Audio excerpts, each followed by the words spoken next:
Είναι μια πολύ γνωστή εικόνα. Βρισκόμαστε μπροστά σε ένα τεράστιο κείμενο.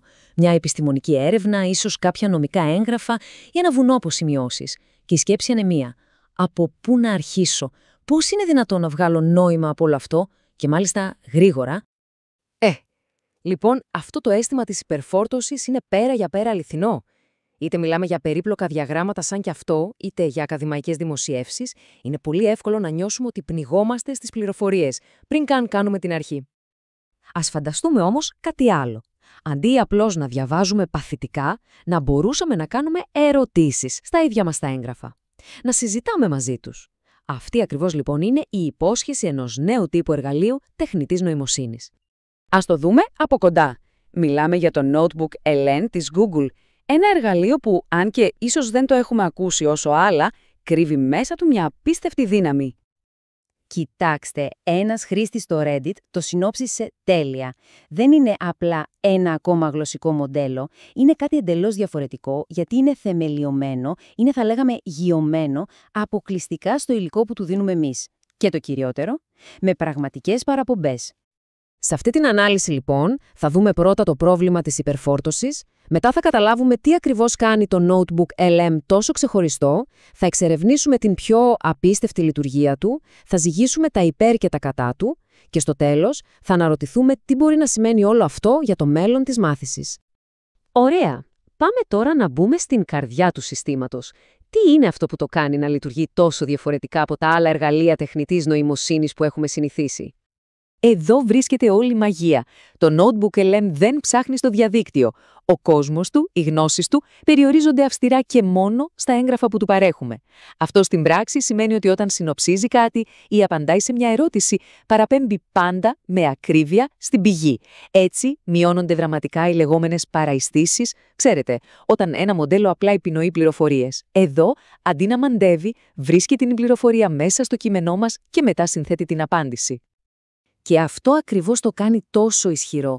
Επειδή στηρίζεται αποκλειστικά στις πηγές μας, μπορεί να αναλύσει με ακρίβεια πολύπλοκες ιδέες ή διαγράμματα, όπως αυτό εδώ. Δεν προσπαθεί να μαντέψει, απλά ερμηνεύει το υλικό που έχει ακριβώς μπροστά του. Και τώρα ερχόμαστε στη λειτουργία που έχει προκαλέσει τον περισσότερο θόρυβο, τη δυνατότητα να μετατρέπει τα έγγραφά μας σε podcast.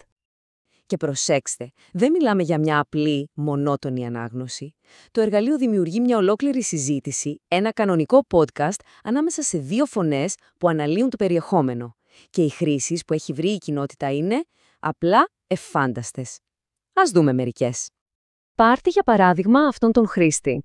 Ανέβασε πάνω από 50 σελίδες σημειώσεων από μια καμπάνια Dungeons and Dragons και το Notebook LM δημιούργησε μια ολόκληρη σειρά από επεισόδια podcast που εξιστορούσαν την περιπετειά του.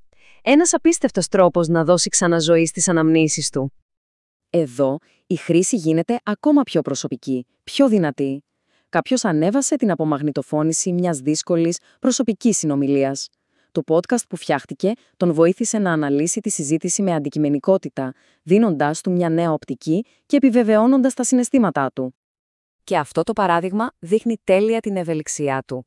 Ακόμη και το πιο, βαρετό τεχνικό κείμενο, όπως ένα εγχειρίδιο αυτοκινήτου, μετατρέπεται σε κάτι διασκεδαστικό. Μια ξεκαρδιστική συζήτηση ανάμεσα σε δύο ειδικούς που αναλύουν τις οδηγίες χρήσης.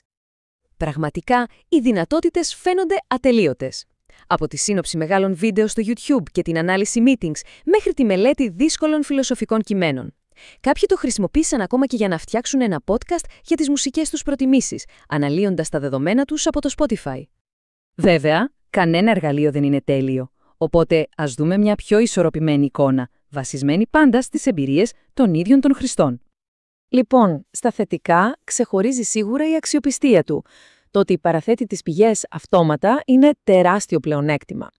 Από την άλλη, στα αρνητικά, οι χρήστες λένε ότι η ποιότητα της συνομιλίας δεν είναι τόσο εξελιγμένη όσο σε άλλα μοντέλα.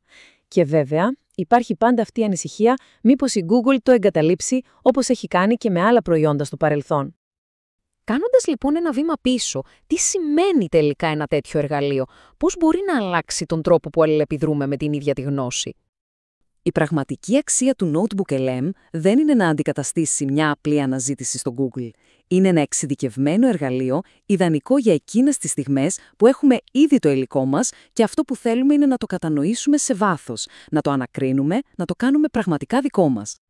Και όλο αυτό μας αφήνει με μια πολύ συναρπαστική σκέψη. Εργαλεία σαν κι αυτό ίσως αλλάζουν ριζικά τη σχέση μας με την πληροφορία. Αντί να είμαστε παθητικοί καταναλωτές, γινόμαστε ενεργοί συνομιλητές με τα κείμενα, με τις ιδέες. Και ποιος ξέρει, ίσως αυτό να είναι το επόμενο μεγάλο βήμα στον τρόπο που μαθαίνουμε.